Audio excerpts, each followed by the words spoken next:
Nosso tema hoje vai ser sobre logística. Seja bem-vindo, Wesley. Opa, obrigado, Rodrigo. Obrigado, Gabriel. Uma honra estar aqui com vocês e obrigado pelo convite. Bacana. Para começar, se apresente, por favor, quem que é o Wesley hoje? Meu nome é Wesley Naito, sou de Maringá, Paraná. Tenho mais de 17 anos de atuação na área de logística e supply chain. Uma parte da experiência no Brasil, também passei 4 anos, quase 4 anos no Japão. Trabalhei em grandes setores como indústria automobilística, cosméticos, indústria farmacêutica, entre outras. E hoje estou atuando como consultor, tanto para empresas quanto para a recolocação de pessoas da área, né? E algumas áreas correlatas também. Qual foi o seu primeiro contato com a área de logística, Wesley? Meu primeiro contato, na verdade, eu nem sabia que eu estava na área de logística. Fazia tudo que tem na área, mas não sabia a parte conceitual, que era uma panificadora na época, mas mais especificamente na área de produção, né? Tinha que fazer a compra dos saquinhos, né? Que vai o pão, material, até mesmo solicitação de alguns itens que vai na produção de pão e biscoito de polvilho. E aí, na época, eu não lembro quantos anos que eu tinha, mais ou menos, uns 16 no máximo. E aí, depois eu fui para o Japão, onde que... Aí sim eu lidei mesmo com a logística lá, e quando eu voltei, eu tive que parar de estudar para ir, né? E quando eu voltei na retomada dos estudos, aí eu fui descobrir que era logística na parte conceitual, quando eu fui buscar qual graduação eu iria começar, né? No meu retorno ao Brasil. Aí, a partir disso, conta um pouquinho da sua experiência quando você esteve lá no Japão. Certo. Então, minha experiência lá, eu fui para ajudar minha família, né? Fui a trabalho, eu tive que parar o estudo aqui. A adaptação foi um pouquinho complicada por causa do fuso horário, principalmente nas primeiras semanas, né? Comecei lá trabalhando na parte operacional de separação de mercadorias. Era um grande centro de distribuição, a maior rede de mercados do Japão.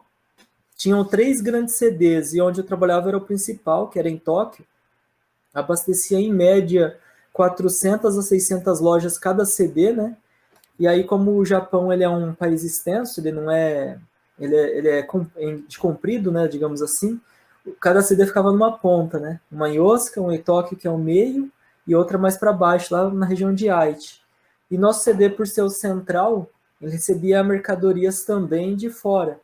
Aí eu trabalhava em 2 setores, que era o Souzai, né, que é uma espécie de área de derivados de carne, e outro que era produtos nacionais e internacionais, que era o Anipai e Onipai. O A de nacional e o de internacional. Aí era produtos estrangeiros. Aí de vez em quando vinha até produtos do Brasil lá, igual carne de frango, a maioria era tudo com embalagem daqui mesmo, do Paraná, inclusive. Só não vou fazer o merchan, que eles não estão pagando os royalties pra gente, né? E assim, a experiência, com certeza, de todas as experiências que eu tive na minha vida profissional, principalmente na logística, essa que foi que mais agregou, por justamente não ser fácil, não falar 100% a língua dos japoneses, né? Conseguia me virar bem, mas não dominava. Mas ali foi onde eu cresci, foi o meu primeiro cargo de liderança também, aonde eu saí de líder, de separador, né, para líder de expedição também, né? Lá no caso, na época, eu não sabia nem o que era cross-docking, a gente fazia, que era o cruzamento das docas, onde o caminhão só parava e descarregava para outro já pegar e já mandar para outra parte, né, do Japão. Mas aí depois, quando voltei, aí comecei a estudar, falei assim, caramba, fazia cross-docking 7 anos atrás e não sabia. Quais semelhanças você identificou que o Brasil tem com o Japão, em questão de gestão? Olha, é assim, lá são muito mais disciplinados. Agora, em questão à semelhança, pelo menos na onde eu trabalhava, por mais que a gente vê na TV que é tudo moderno e a gente acha que lá todos os lugares é tipo Tóquio, mas na verdade não é. Tem muito lugar lá que é pior do que aqui, é pior que algumas regiões daqui em relação à infraestrutura e tudo, por incrível que pareça. Por exemplo, da mesma forma que a gente, aqui na comunicação, vamos citar um exemplo. Pão francês, cacetinha, tem vários tipos de nomes, sabe? As comidas ou as coisas tradicionais, lá também tem isso. E aí tem, por exemplo, regiões do interior lá que se você falar com com o mesmo linguajar de Tóquio, ou que você aprende a parte, quando você estuda aqui a parte formal, o pessoal não vai te entender, não vai compreender. Da mesma forma que se a gente for para o norte, nordeste vai ter, sei lá, macaxeira, a mesma coisa, se eu não me engano, que é abóbora, enfim. Tem vários tipos de nome para o mesmo tipo de alimento, ou bicho, né, igual tatu, peba, essas questões se assemelham, apesar do Japão ser muito menor, tem muita diferença cultural por região. É, também tem a questão, assim, hoje, né, os japoneses mais novos são acolhedores, não são os mais velhos, pelo menos lá, a maioria que eu trabalhava era bem mais conservadora, eles não gostavam muito de alguns estrangeiros. E como estava no país deles, tinha que respeitar, né? Fazer o quê? Senão vai chegar na casa do outro e meter o pé na porta, né? Então tinha que respeitar, mas assim, você acabava relevando algumas situações. Tinha, assim, um pouco de preconceito pelos brasileiros, porque muitos faziam coisas erradas lá. Agora, de semelhança principal mesmo, essa questão de cultura por região, e que, por incrível que pareça, tem uma discrepância gigantesca entre, por exemplo, Tóquio de cidades do interior. Então, às vezes você chegava lá, tinha que ter carro para poder sobreviver no interior, senão você não conseguia ir de bicicleta, era muito longe do local onde você podia fazer compra. Como eu morei mais em Tóquio mesmo, não tive esse sofrimento, né? Eu morava a 15 minutos da estação de trabalho, eu ia de bicicleta. Mas eu já fui visitar algumas empresas onde eu fiz entrevista de emprego, eu acabei não indo porque era muita diferença da comodidade. Só que também muda a questão do aluguel, sobrevivência, é bem mais caro em Tóquio, né?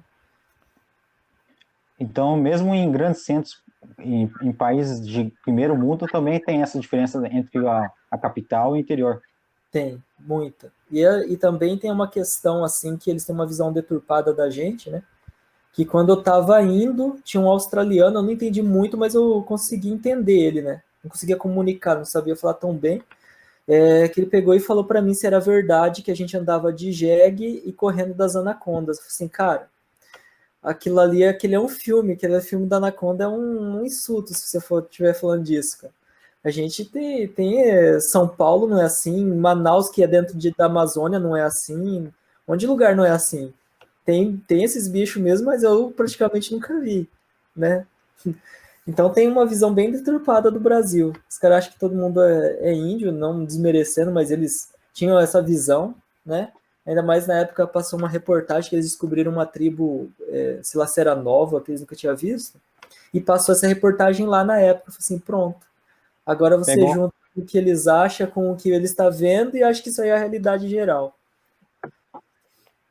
Depois, quando você retornou para o Brasil, começando a estudar, trabalhar, como que surgiu o LogCM? Então, assim que eu retornei, eu fui procurar um trabalho, né? Fiquei tipo uns 2, 3 meses de, entre aspas, férias, porque lá não tinha. Fiquei lá quase 4 anos sem férias, então eu tive que descansar um pouquinho aqui. Fiquei uns 3 meses parado. Aí quando eu fui procurar trampo, aí eu cheguei, a primeira coisa que eu fiz foi voltar primeiro a trabalhar. Aí coloquei os estudos em dia, fiz o ensino, como chama? CBJ, aqui na minha região fala, não sei se aí também se chama CBJ, né? Sim. Recuperar o tempo. E aí, quando eu fui estudar sobre o que eu poderia me graduar, eu estava em dúvida entre administração, Comex e logística. Não desmerecendo a administração, mas como eu tinha muitos amigos que eram formados em ADM, mas não tinham conseguido algum cargo bom ou alavancar na carreira, mesmo que tivesse começado como trainee ou estagiário. Aí eu falei assim, cara, eu não vou pegar ADM, tô vendo que pelo menos aqui para minha região não tá virando. Então aí eu já eliminei ADM por 2 motivos, por este e pelo período que era 4 anos ou 5, não lembro na época. Aí entre Comex e logística, assim, cara, eu vou ganhar 2 anos e meio, né? Porque se for 5, tanto logística quanto Comex é 2 anos e meio. E aí eu coloquei os dois pareados, né? Fui vendo as vantagens e desvantagens. A desvantagem do Comex é que o ideal é que você já soubesse pelo menos o inglês ou o espanhol, porque você vai ter que lidar com negociação internacional. Isso aí já foi um entrave, porque eu queria algo mais rápido, né?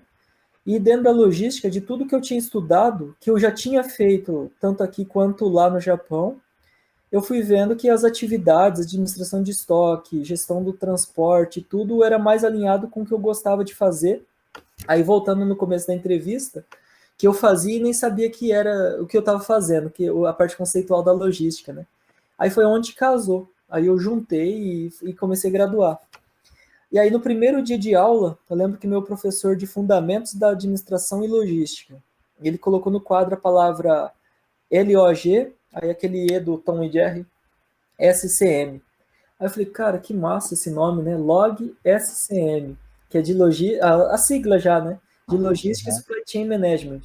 Só que ele falava meio errado, Supply Chain Management, né? Aí eu peguei e falei assim, cara, acho que eu vou criar um grupo na internet e vou me aprofundar fora da faculdade, né?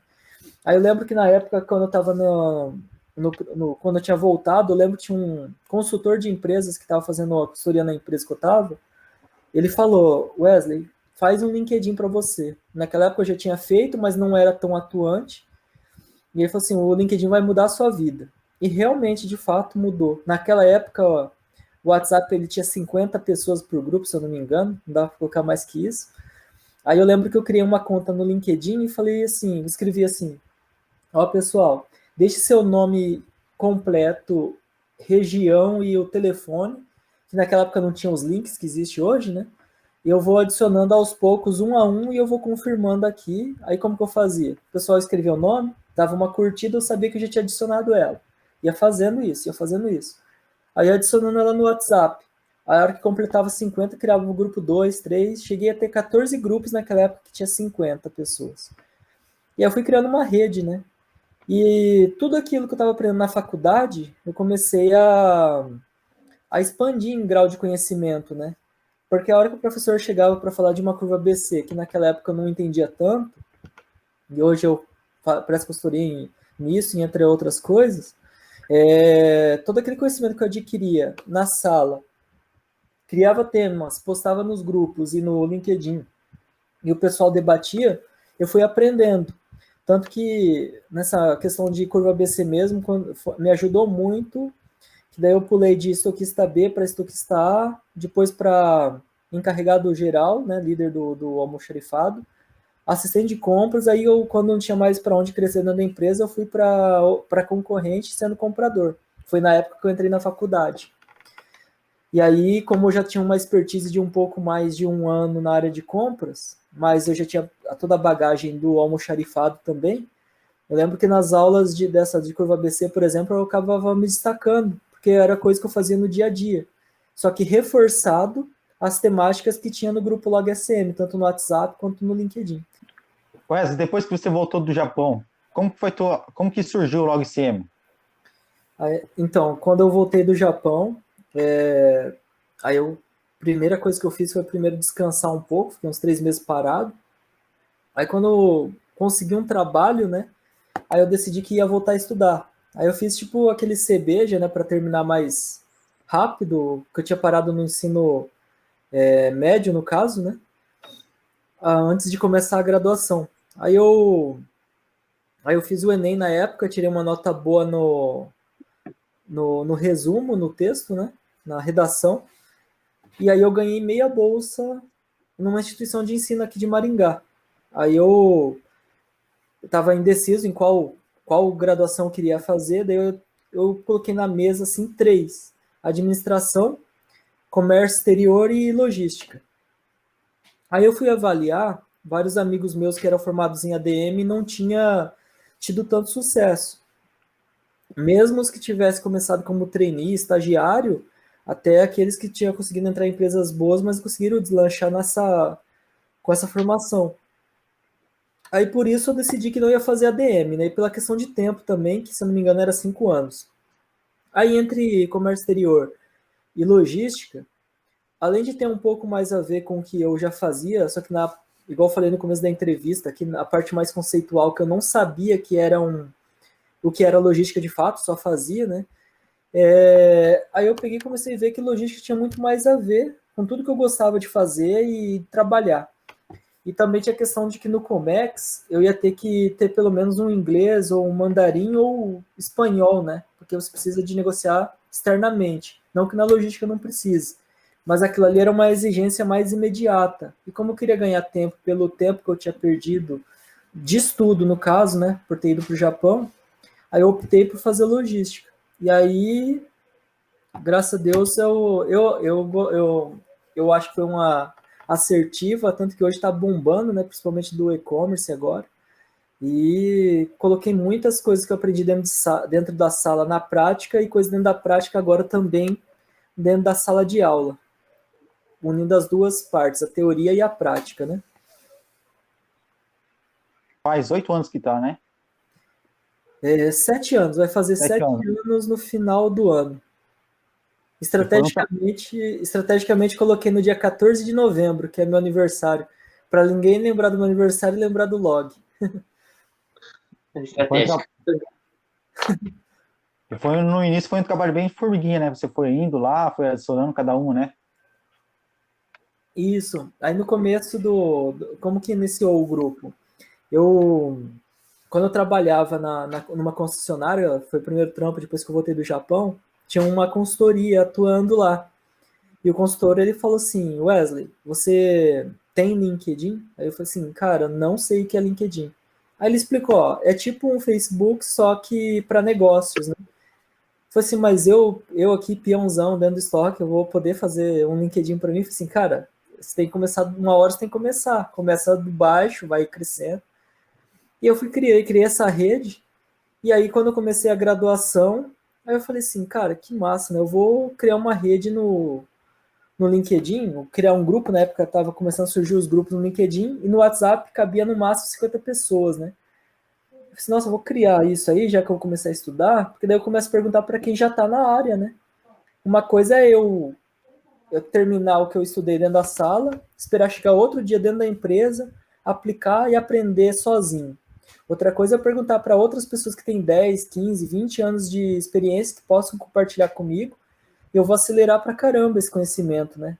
E eu fiz isso e foi assertivo. Até hoje eu tenho contato desse consultor, agradeço ele por ele, Ricardo Junqueira, de São Paulo, agradeço ele pela indicação do LinkedIn na época, né? E aí, no primeiro dia da sala de aula no curso de logística, o professor escreveu log SCM, só que com aquele E de tom e de R no meio, né? E aí era a sigla de logística e supply chain management. E eu falei assim, cara, eu vou colocar o nome de um grupo desse aí no WhatsApp, no LinkedIn, de log SCM. Aí onde ficou, que tá igual na camisa aqui, né? Camiseta virou a marca já até. Na época cabia só 50 pessoas por grupo, era um terror ficar adicionando tudo na unha. E aí eu fiz o quê? Lendo desses grupos do LinkedIn, eu colocava assim, ó, pessoal, tem um grupo de WhatsApp para debater, vai ter vagas, ajuda para o pessoal que está começando, enfim, tudo que você precisar de dúvidas sobre logística supply chain tá lá. Foi um dos primeiros, não foi o primeiro, mas acho que, se eu não me engano, foi o segundo ou terceiro grupo de logística do WhatsApp e LinkedIn, né? E, cara, de lá para cá, conheci gente de todos os níveis e hierarquias, partes do planeta. Hoje já tem pessoas de Moçambique, Guiné-Bissau, Portugal, Angola, no Brasil, óbvio, né? Tem algumas pessoas da América Latina aqui, tem pessoal do Panamá, que daí também o pessoal lá fala bem até português, os panamenses estão no grupo. E eu só tenho a agradecer, primeiro a Deus e a galera que segue, e de novo citando lá o Ricardo, consultor, que indicou o LinkedIn, que eu nem sabia o que era, né, na época. Hoje está com quase 100 mil seguidores somando as redes. É muita gente. Como podemos participar desses grupos? Opa, é fácil. O link que eu mais indico, que é mais fácil, é que eu criei um cartão virtual que está lá no Instagram, que é o @Wesley com Y, Naito, de Naito, né? _ log SCM. Mas se você procurar por Wesley Naito, só vai ter 4 no mundo inteiro e 2 é brasileiro, né? Que eu já pesquisei isso aí. Aí você vai lá, Wesley Naito Logística, você vai achar no link da bio, aí tem acesso a todas as redes sociais. Aí também tem o número, né, pelo WhatsApp, que é o 449-9860-6544. Em breve vai ter o site, aí eu vou disponibilizar essa camisa aqui, ó, a camiseta e alguns brindes para a galera. Quero fazer parceria com livrarias também, dessas grandes editoras que fizeram o livro, por exemplo, do Bertaglia, do Trigueiro, do Marco Aurélio Dias, que são referências. Tem que primeiro referenciar quem é de casa, né, do Brasil, né, vestir o manto da pátria amada, e depois a gente referencia o Balu da vida, os caras lá de fora, né. Para quem ainda não quer, por exemplo, vai ser mais um grupo só, né? Mais um grupo de tantos lá. O que diferenciou o Log CM tá até hoje no mercado ainda e ter as pessoas todo dia participando, né? Eu falo isso também porque eu até hoje também participo, né? Eu sou um dos membros também participando do grupo. O que diferencia o pessoal que está lá dentro? O Rodrigo é um dos veteranos, né? É novo, mas é veterano lá no grupo, tá desde do grupo 1, né? Exatamente. E assim, o que diferencia é que, primeiramente, quando a gente iniciou, o pessoal não gostava de participar de grupos de WhatsApp porque era assim, bom dia, boa tarde, boa noite de mãe, de tia, de irmão, né? Era aquela algazarra. E desde o começo até hoje, a gente tem um cadastro que a gente realiza, nome completo, aí tem um link que você acessa para fazer uma pesquisa que vai se complementando. Os dados dessa pesquisa vai desde saber quantas pessoas que tem, quantas estão empregadas, quais são os cargos. De repente, se você tem um recrutador lá no meio, você consegue uma ajuda mais fácil. Graças a Deus, os últimos 3 empregos que eu consegui foi por indicação no LinkedIn, não só do grupo do WhatsApp. Teve um processo seletivo que eu fiz para uma empresa que eu não vou citar o nome, porque a gente está ganhando nada, né, para fazer propaganda gratuita, então não vou citar. Mas é uma grande empresa da área de logística que está abrindo CD em Maringá. Eu nem sabia da vaga, apesar de morar aqui, nem sabia que eles iam criar o CD. E aí um colega de Curitiba, ele passou para ser gestor geral de um centro de distribuição e falou assim, Wesley, vai ter essa mesma vaga aí em Maringá, Guarapuava, Cascavel e mais outras 2 cidades do sul, do Paraná e de Rio Grande do Sul, né? Que era, se não me engano, era Juí, se eu não me engano, na cidade, uma delas, e Alegrete. Aí eu falei assim, cara, que massa, obrigado por compartilhar. Aí eu falei assim, ó, tenta que eu acho que a vaga é boa. E eu não sabia, não estava nem em site nem nada. Mas foi por onde? Networking, né? Tanto que os 3 pilares de uma recolocação, ou mesmo que você não esteja procurando emprego, mesmo que seja só para você ter contatos mesmo, né? Os 3 pilares mantenha sempre o seu network ativo, né? Por exemplo, estou participando desse podcast por convite de vocês e porque vocês conheceram meu trabalho. O Rodrigo, no caso, lá do grupo mesmo, né?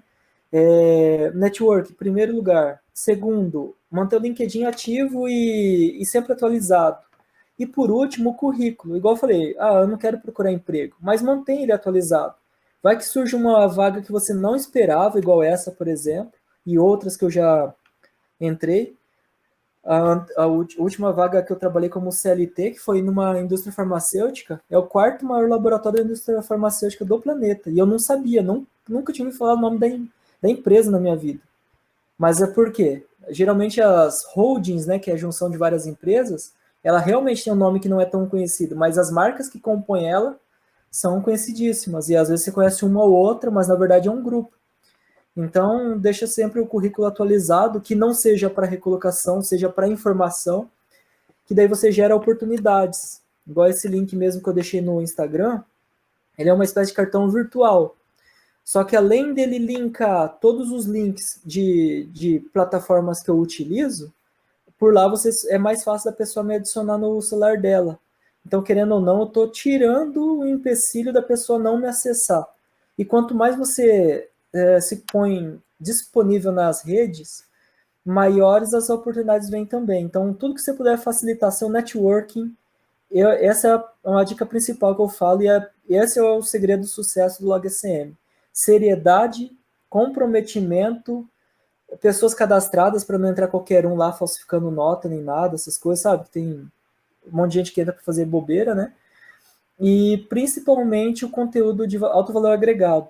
Não vou falar que não tem deslize, qualquer grupo tem, né? Mas isso depende das pessoas, e as pessoas também erram por querer e sem querer, então a gente Geralmente a gente não julga, a gente apaga tal post, é política, é religião, é futebol. Geralmente isso não acontece, mas se acontece a gente chama a pessoa de boa, ninguém sai chateado e é por isso que eu acho que eu teve sucesso até agora. Qual case que você pode mencionar que é de maior sucesso dentro do grupo? Olha, dentro de várias áreas de recolocação tem vários. Só ano passado foram mais de 150 currículos elaborados, mais da metade se recolocaram. Não vou falar que é 100% só por causa do currículo, igual eu falei, é toda uma complementação. Networking, é LinkedIn, e o currículo é só a cerejinha do bolo. Só que contribuiu muito. Tem cases de pessoas que fizeram a simulação de entrevista de emprego e na sequência já conseguiram se recolocar, inclusive em áreas diferentes. Tem uma metodologia que eu criei para você se preparar para entrevista de emprego, só que é um combo, né? Que é o seu networking mesmo, tem que estar ativo quanto mais antes, melhor. O LinkedIn e o currículo atualizado, eu criei o currículo 4K digital, mas eu faço para outras áreas, mas ele é mais voltado para o setor de logística e supply chain. Ano passado, por mais que eu não estivesse procurando de fato assim, um emprego, eu sempre participo de processos para eu me treinar e poder repassar essas experiências para quem está precisando de um treinamento, de uma simulação de entrevista de emprego. Eu fiz 14 entrevistas, quer dizer, eu fui chamado para 14, eu mandei alguns currículos, fui chamado para 14. Passei para 11 finais, e das 11 finais eu passei em 9 vagas. 5 no setor comercial e 4 na área de logística. Dessas de logística, foi as únicas que eu entrei, mas aí eu fechei acordo de não trabalhar como CLT, então não vai estar em carteira, mas está em consultoria. Que é uma indústria nutracêutica de Maringá e região, e a outra é uma empresa que eu prestei consultoria no setor de estruturação e armazenagem, que fica em Mandaguaçu. Então, assim, por mais que eu não entrei como CLT, fiz entrevista e tudo, eu fiz uma contraproposta. Até uma dica que eu dou para vocês aumentarem a sua remuneração em plena crise. Que uma tendência é que daqui para frente, não em todos os segmentos, lógico, não exista mais CLT. Então, supondo que se você ganha 5 mil reais CLT, o seu patrão está desembolsando quase 10 mil reais. Se você tem já uma bagagem e você consegue abrir uma empresa para você trabalhar por conta, entre aspas, consultoria barra o trabalho que você fazia CLT, só que com o seu patrão pagando menos imposto, você pode chegar num acordo. Por exemplo, se ele já pagaria 10 mil, mas o seu salário já era 5, então o que você pode fazer para ajudar ele e se ajudar? Você abre um MEI, negocia o valor que ele pagaria a mais para o governo, negocia com ele, pega a metade desse valor e ele pega a metade do valor, os dois ficam felizes, você ganha, sei lá, em média 2 a 2.500 a mais, e ele deixa de pagar de 2 a 2.500. Então, ele reduziu o encargo de pagar um colaborador e você aumentou o seu lucro na pandemia. Aí, o que é bom fazer? Você prestar contas, né, nota e tudo, toda a parte fiscal, né, para você não se enrolar com a justiça, abrir, lógico, empresas se possível, e aí, no caso, entregar a nota para ele poder,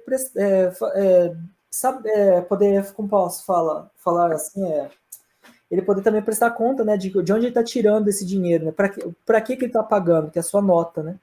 Então, os dois lados ganham. Então, é uma dica que eu dou, isso aqui é uma dica de consultoria, até de mentoria, tá de graça aqui. Exatamente.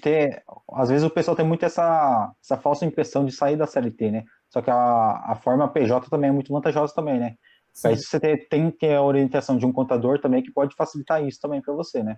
Vantagens e desvantagens em todas as áreas vai ter. Mas é que aqui é muito romantizado. O empreendedorismo informal é romantizado, o CLT por si só é romantizado, não tem essa de certo e errado. Cada um é perfil e vai se adaptar. Mas, assim, como que eu posso dizer? Você tem que saber o seu momento, se você está preparado, e nem sempre você tem que estar 100% preparado também, não. Às vezes você tem que meter a cara mesmo, peito, coragem e partir. Se às vezes você espera o momento ideal sempre, esse momento ideal pode nunca chegar e você não ter arriscado. Não estou falando para você sair que nem um Rambo, atirando para tudo quanto é lado, né? Mas, lógico, tem que ser mais estratégico e tudo. Só que não dá para você ficar esperando. Você tem que, às vezes, arriscar mesmo. E as vantagens, igual eu falei, é a questão de remuneração. Só que você tem que estar preparado para continuar mantendo os seus custos de como você ganhava como CLT. Por quê? Pode ser que em um mês você não feche uma consultoria ou um trabalho, você vai ter que pegar aquela gordurinha que você criou para gastar ali no mês que você estiver parado. São essas as vantagens e desvantagens. CLT você vai ganhar menos, talvez, ou talvez não, varia da empresa. Você tem chance de crescer, só que você tem garantido uma questão salarial no final do mês, né? Apesar de que na pandemia veio para mudar muita coisa, então por isso que eu falo, não fiquem esperando o que está para acontecer, tenta se antenar com o mercado. Lógico, não vou ser hipócrita, falar que, nossa, dava para prever a crise. Nunca a gente ia saber que ia ter isso que está acontecendo com a gente aqui, né? Essa coisa chata que, infelizmente, leva amigos, família.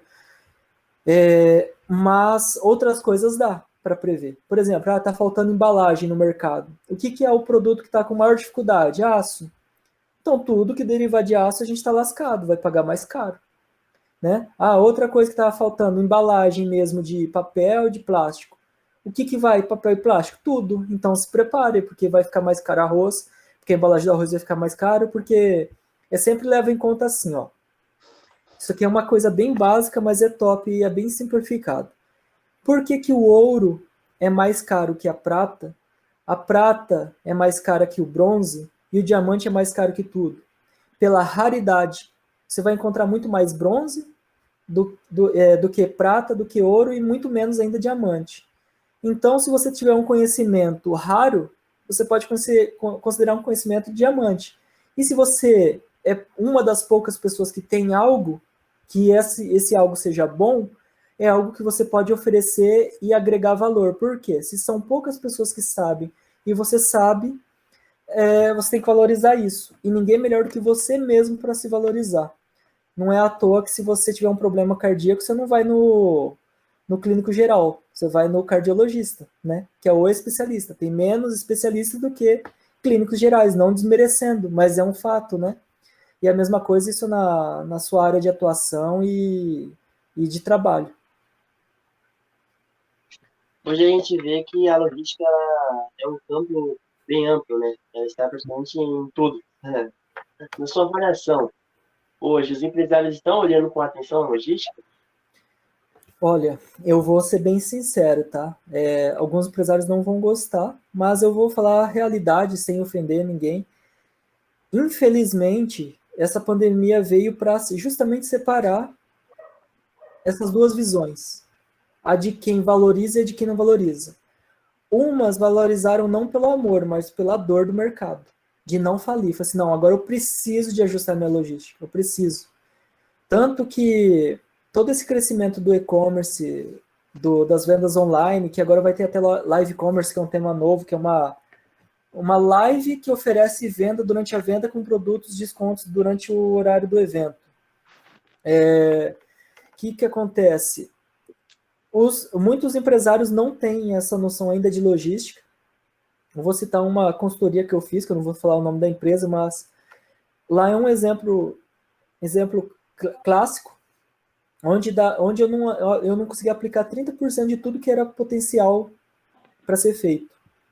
E não porque eu não queria fazer porque não era possível, mas porque ele não queria passar dados da empresa que eram essenciais para uma curva ABC, por exemplo.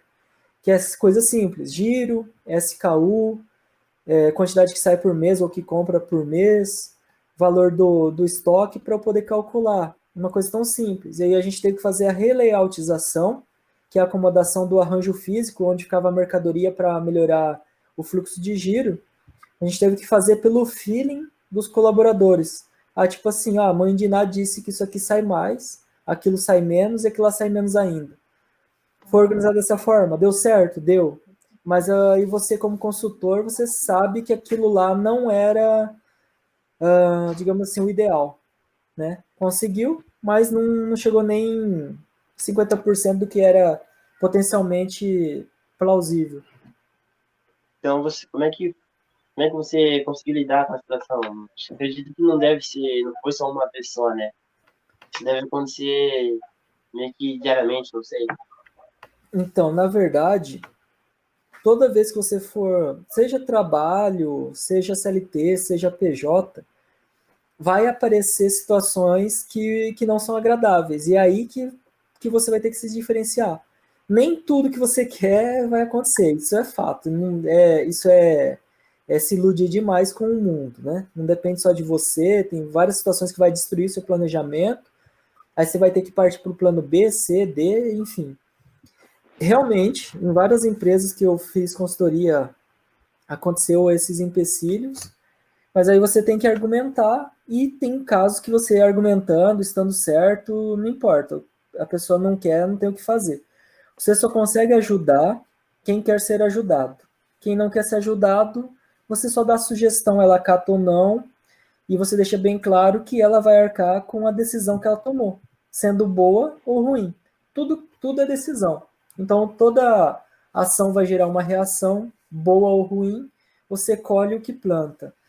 E, e aí eu gosto de ser bem claro na consultoria, lógico, você não vai chegar com os dois pés na porta e sendo arrogante, ou enfim. Mas você deixa bem claro, ó, se você não fizer isso, vai ter problema nisso, nisso, nisso. Você já se antevê com um empreendedor, no caso. E aí ele vai ter que tomar a decisão. E aí você também deixa isso já registrado de alguma forma, para depois isso não sobressair e cair sobre o seu trabalho, né? Já Mas, aconteceu de você for até a empresa e você acabar executando pedindo essas perguntas e eles não aceitarem responder ou liberar as respostas e você acabar deixando de realizar a consultoria? Nunca aconteceu de eu não realizar consultoria, porque daí para eu também não ficar com zero, que se eu não fechar não ganha, né? Óbvio, né? Aí eu sempre dou soluções alternativas, só que aí, de novo, eu deixo bem claro, falo, ó, o ideal é assim, assim, assado, por causa disso, disso, disso. Aí a pessoa acata ou não. Caso ela acate, daí eu pego e coloco o planejamento. Eu falo para ela, ó, vai ser 90 dias no mínimo o projeto, vai ser 30 dias, 60 dias, eu dou um prazo e falo assim, ó, isso aqui vai acelerar ou retardar de acordo com a mão de obra que você me disponibilizar e material também. Material, isso é desde dados até pessoas, né? E aí, no caso, até numa das últimas aulas que eu dei, que a gente falou justamente sobre essa questão de dados, que todo mundo fala, petróleo é o novo, os dados são o novo petróleo, né? E aí eu gosto de citar que o pessoal não entende profundamente como que é esse conceito, que é assim, dados, informações, conhecimento. Um conhecimento é uma junção de informações. Uma informação é uma junção de dados. Então, nada mais é que o dado é uma quebra de algo, ou você juntar vários dados para se transformar numa informação. Então, quando você tem esse dado por completo, você tem só ele por si só, também ele não vai fazer nada. Porque quando você tem o conhecimento sobre a informação e o dado que você aplicou, você sabe o que fazer. Agora, quando você tem só ele quebrado, isolado, aí não tem, você não vai saber o que fazer, você é um fragmento. Mesma coisa se pegar um quebra-cabeça e pegar uma peça só. Fala assim, o que é isso? Você não vai falar se aquilo lá é um pedaço de uma imagem de um homem, de uma mulher, de uma casa. Você sabe que é uma peça do quebra-cabeça. Então aquele dado isolado não se representa nada. Mas quando você conhece o contexto, aí você tem que sugerir esses dados coletados numa consultoria, ou seja, onde for, para que você compile tudo e consiga daí sim extrair uma solução. Aí que acontece que eu sei que são informações assim de sigilo, lógico que você vai assinar por contrato para não vazar, mas se a consultoria não te dá isso, aí fica difícil de você executar, porque você fica às cegas, né? E informação hoje em dia é tudo. mas hoje você trabalha também com análise de currículo, né? É um dos diferenciais que você tem hoje também para o pessoal que está dentro dos grupos e também para quem está no mercado. Uhum. Quais os principais feedbacks que as empresas ou os profissionais já apresentaram para você já? Tá. Dentro do currículo em si, eu vou falar dica de LinkedIn e de currículo. No LinkedIn, tem uma parte de um painel de vendas sociais chamado SSI, que se chama Social Selling Index. Através desse painel, que você consegue acessar gratuitamente, mas pouquíssimas pessoas exploram ele, você consegue ver o quão bom ou ruim está o seu perfil do LinkedIn. Então, o ideal, quando você entrar lá, é que, no mínimo, você tenha 60 pontos dos 100 disponíveis. Esses 100 pontos são divididos em 4 pilares, que é oferecer insights, que nada mais é do que você compartilhar conteúdo que as pessoas recompartilhem, criar relacionamentos, que é o conforme você atua na rede. Aí tem o pilar da sua marca profissional, que é você completar seu perfil e trabalhar em cima disso. E tem o segundo agora que me deu um branco. Mas, enfim, são 4 pilares, cada um representa 25 pontos isolados. Mas os 4 juntos chega a 100. Na versão não paga, o máximo que você pode chegar, se eu não me engano, é 81 pontos. O meu recorde foi 79. Hoje eu estou com 75. E aí, fora esses dados isolados, que, igual eu falei, no mínimo você tem que ter 60 pontos no SSI para considerar razoável, vai ter um pilar lá em cima que vai estar escrito assim, setor e rede. O que é setor e o que é rede? O setor é onde você atua e está cadastrado. Igual eu me cadastrei lá, logística e supply chain management. Só que eu tenho outras pessoas na minha rede que são de outros setores. Tem eu da logística, tem o cara do compras, tem o cara do comercial, o cara do marketing, programação. Então, todos os setores juntos formam minha rede. Então, ele vai mostrar, dentro do setor, você está em qual percentual, e dentro da rede você está em qual. Hoje, eu sou uma das poucas pessoas que dentro do LinkedIn tem o ranking top 1, top 1. O que isso significa? Top 1% na rede, top 1% no setor. Quando você tem essa pontuação elevada, que é do SSI, ele vai te melhorando esse percentual. Diferente do SSI, que quanto maior, melhor é, mais próximo de 100 é melhor, nesse outro, que é do ranking, quanto mais próximo do 1%, melhor. Não tem como ser abaixo de 1%. 1% significa que só 1% das pessoas que estão no meu setor tem um perfil igual ou melhor que o meu. E dentro da rede, só 1% da minha rede, que é meu setor, com outros setores, tem um perfil igual ou melhor que o meu. Por isso, esse SSI é essencial para vocês analisarem quão bom ou ruim vocês estão na rede. Você vai fazendo essa performance. Aí, eu postei, melhorou meu ranking. Quanto mais forte você estiver no SSI, maiores as chances de empregabilidade. Não quer dizer que você vai conseguir um emprego só por causa disso, mas ele é um pilar. Aí é lógico, dentro do LinkedIn, perfil campeão. Aí tem até um vídeo que resume bem no YouTube, que eu deixei gravado, quais são os principais pontos para você transformar ele num perfil campeão.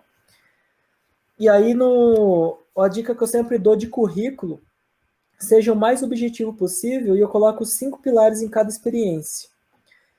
O que você faz, como você faz, por que faz, com quem faz, e principalmente, foca em que resultados vocês geraram.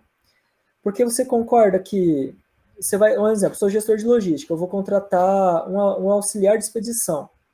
Aí a pessoa vai lá e escreve assim no currículo: olha, eu já tenho experiência de auxiliar de expedição há 5 anos, trabalhei em 3 empresas, e aí na expedição eu fazia isso e aquilo. Só que eu já estou contratando um auxiliar e eu já sei o que ele faz. Mas qual que é o diferencial seu dos outros auxiliares de expedição? Não, na empresa a gente fez uma área de despacho isolada, onde a gente diminuiu em 50% os erros que aconteciam. A cada 100 erros a gente está fazendo no máximo 50 dos 100 que tinha. Aí eu já vou olhar com outro olho, porque além da função que eu já sei, que é o mínimo, concorda comigo, se eu estou contratando um auxiliar, você não precisa colocar o que o auxiliar faz. Descreva o que você faz, mas principalmente focado nos resultados gerados. Porque automaticamente, se você gerou algum resultado, eu já sei o que você faz ou deixou de fazer. E aí outros currículos que não colocaram isso vai sentir uma defasagem. E aí o terceiro e último passo é você estar preparado para a entrevista. Estuda a empresa, estuda o segmento, Toda vez que eu precisei procurar emprego, eu olhava o top 10 segmentos que tinha maior abertura de vagas. E aí, por que eu fazia isso? Porque se tem mais abertura de vagas, eu tenho mais chance de passar. Se eu tenho mais chance de passar, tem mais vagas, eu vou ter menos chance de me lascar numa entrevista de emprego. Porque está precisando de muita gente e tem muita vaga. Então, se eu atirar, não como o Rambo, mas atirar como um sniper, eu vou direto no alvo. Agora, se eu for com o Rambo lá, atirar currículo para tudo quanto é lado, eu vou acertar um monte de estabelecimento, mas quantos vão pegar aquele currículo na mão e não vão amassar e jogar fora? Agora, Exatamente. se eu tenho minha rede boa de LinkedIn, bacana, tenho um currículo bem elaborado e estou preparado para a entrevista, se eu, por exemplo, entrego lá, Rodrigo, entrega um currículo para mim aí na sua cidade, a chance desse currículo chegar à mão de alguém que seja um tomador de decisão é maior do que se eu simplesmente tivesse enviado. É lógico, meu currículo tá bacana e meu LinkedIn tá ok, isso vai aumentar minha chance. Mas ainda o QI é essencial, e o QI nada mais é do que networking. E aí, às vezes, as pessoas reclamam, falam assim, caramba, só contrata conhecido. Mas se, por exemplo, se eu fosse visitar a sua cidade, ou você viesse visitar a minha, eu não conhecesse um hotel bacana, um restaurante bacana e uma área segura, você preferiria procurar no Google ou perguntar para alguém que mora e você conhece? Eu, particularmente, eu já demitiria o Google nesse caso. Ia falar assim, Rodrigo, me fala um restaurante bacana, que não seja caro, mas não seja barato também, assim, um meio termo, e um hotel que custo-benefício seja legal e que seja uma área da cidade segura. Se eu ficar procurando no Google, vou achar? Vou, mas eu não vou ter esse feedback de alguém que mora no local. E aí eu te pergunto, isso é ou não é QI? Que é o QI indica, né? Com Então, por certeza. isso que a gente tem que usar o networking, e aí que eu gosto de linkar essas questões práticas e teóricas, porque o pessoal às vezes se confunde e fala assim, não, QI é sim bom, não é ruim não. Se aquela pessoa está sendo indicada, lógico que tem muita questão de que às vezes a pessoa não é competente, está indo só por que é familiar ou amigo. Isso sim, tem. Mas você concorda que essa pessoa, se ela não desenvolver um bom papel, ela também não vai ficar? Ou ela vai ser mandada embora, ou ela vai sair porque vai sentir vergonha. Então, é focar no seu próprio networking, e se alguém entrar por amigar, por ser amigo, alguma coisa assim, o problema é dela, né? Mas para nós poder fechar aqui com chave de ouro aqui, você deu muitas aulas aqui, eu acho que não tem motivo para alguém não estar empregado hoje com essas dicas que você deu aqui, mas para quem tem algum negócio ou quem trabalha na área de logística ou talvez quer iniciar, quais dicas você dão aqui para nós concluir nosso podcast? Tá, para quem, no caso, quer entrar como consultoria, eu sugiro que você faça pelo menos alguns trabalhos, mesmo sem remuneração, para comprovar o que você sabe. Porque se você errar, pelo menos você não vai ter cobrado de ninguém e não vai se expor no mercado. A pessoa já vai estar ciente que é um teste.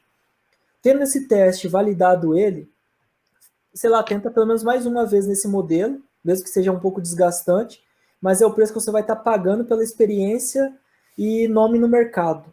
A hora que você tiver 2 casos, não que você vá mentir, mas você não precisa também falar que você fez sem remuneração. Simplesmente diga que você fez e que gerou um resultado. Você não está mentindo, você não está sendo não transparente, está comprovando que você fez e vai ter a confirmação da pessoa, caso ela deixe, né, te referenciar pelo seu trabalho. A partir daí, você já tem um nome, mesmo que não tão grande, a zelar, e um trabalho comprovado. Aí você começa a trabalhar o mercado. Você, um cara sênior ganha X, um pleno tanto, e eu como consultor júnior vou cobrar X agora. Meu foco nesse momento não é dinheiro, é pegar um monte de trabalho. E como você vai gerando resultados e garante isso, com o tempo você vai aumentando sua carteira de clientes, eles vão te indicando e você vai aumentando seu ticket médio. Você, realmente lá era mais barato, só que naquela época eu estava começando. Eu investi em mim, aprendi um monte de coisa que naquela época eu não poderia fazer e eu vou fazer agora para você. Então, trabalhem também a parte comercial. Eu sei que o pessoal da logística fala que tem muita treta com o lado comercial, mas é essencial você trabalhar esses dois lados. Não tem como. A partir do momento que você vai paquerar alguém, você está vendendo você. Tá falando assim, eu sou o cara e é por isso que você tem que ficar comigo. A hora que você vai fazer uma entrevista de emprego, você está se vendendo. Ó, eu sou fulano de tal, eu sei fazer isso, isso, isso, e você deveria me contratar porque eu tenho essa experiência e outros candidatos não têm. Na hora que você vai para fazer o seu TCC, você tem que vender a sua ideia. Você tem que provar que o seu tema está atualizado e que você conseguiu aplicar ele na prática, porque é isso que é um TCC, né? É uma consultoria que você aplicou na prática. Na verdade, é um estudo, né? E se você não provar, eles não vão te contratar, ou seja, não vão te aprovar no TCC. Então, de novo, mais outros exemplos que linkam com a realidade. E agora, em questão a empreendedorismo comum, no mínimo, faça um planejamento de negócios. Não estou falando para você menosprezar as pessoas que começaram contigo. Só que você também tem que arranjar pessoas de outros nichos e que pensam diferente de você e que, de preferência, estejam em patamares maiores que os seus. De novo, não estou falando para você menosprezar seu pai, sua mãe, seu amigo que começou do início contigo, que te apoiou. Essas pessoas sempre vão ser importantes, mas não significa que elas são competentes em todas as áreas que você necessita. E quando eu falo competente, também não estou desmerecendo a pessoa a ponto de falar que ela é inútil, que seria até pesado falar isso, mas eu estou falando que cada coisa no seu quadrado, né? Se você me mandar jogar bola e jogar na zaga, vai levar um vareio. Se jogar no meio, eu jogo um pouquinho melhor. No ataque, eu não sou o melhor dos atacantes, mas eu vou jogar um pouquinho melhor. E a mesma coisa na vida. Vai ter o cara que é melhor em certas áreas, ele vai ser o melhor amigo seu, mas ele não vai ser o melhor gestor. Você vai ter o melhor pai, melhor mãe, que não vão ser os melhores investidores, né? Então é só separar. E às vezes as pessoas têm essa dificuldade de separar, misturam negócios com questões familiares. Não que esse seja 100% do caso que não vai dar certo, mas você medir. Será que meus parentes e meus amigos vão poder me ajudar nisso ou eu tenho que buscar solução fora? Aceitar críticas, mas não acatar todas, né? Também. Esse é o último pilar, que tenha convicção do que você quer, até o ponto que você não seja teimoso o suficiente para não escutar mais, né? Então, sempre escuta. Sempre escuta. Mas analise e toma a sua própria decisão. Vão ter pessoas que vão estar ali para te ajudar, vai ter aquelas que vão estar para te derrubar, mas analisa e tenta canalizar nos erros de outras pessoas para que você não cometa. Então já vai ser meio caminho andado. E mesmo assim, você vai se lascar pra caramba até chegar no sucesso. É isso aí, pessoal. Muito obrigado por estar participando desse podcast. Muito obrigado, Wesley. Foi um bate-papo muito bacana aqui. Eu acho que o pessoal da logística vai adorar bastante isso aqui. Ao pessoal também que participa também do Log SM, nossa, muito obrigado também por essa parceria aqui. Gabriel, se quiser deixar mais uma consideração aí, senão vamos concluir. Obrigado aí, Wesley, pela aula de logística aí, um pouco da sua história, da sua experiência. Aprendi bastante, consegui tirar muita coisa aqui. E muito obrigado. Opa, eu que agradeço o convite, Rodrigo, Gabriel. Quem precisar de mim, conta comigo. Para esse, para outros podcasts, se quiser também contatos aí, eu posso ajudar também. E é isso, pessoal. Muito obrigado mais uma vez pelo convite. Valeu, pessoal. Até mais. Até mais.